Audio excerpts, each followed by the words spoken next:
We're here, Cypress, Texas. It's the day after Thanksgiving, so it's quite cold. Um, Doozy of an Arctic front moved in last night around 5:20.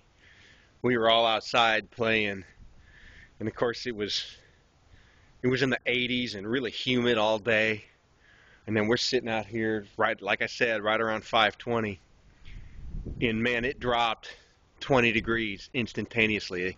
Have you ever been swimming in a lake and you've gone from warm water to cold water, and you just are even in the ocean and you feel this cold air or cold water? That's what it felt like. It was an instantaneous change. Well, one cool thing about how it rained all night, the south side of the house was totally dry. The east side of the house was totally dry. The west side of the house was totally dry. The south-facing side of the fence was dry, and the north side was totally wet. It rained straight from the north all night long. It's currently in the 40s. It was even colder. It might have gotten down to like 38 last night. I don't know.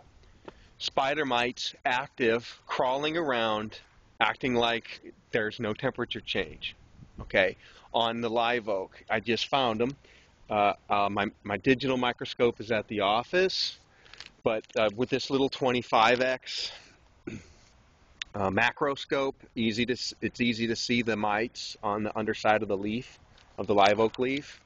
Actually, this is the specimen I collected them off of, my little distressed one, because these happier live oaks here, bigger and happier live oaks, I didn't find any mites on them.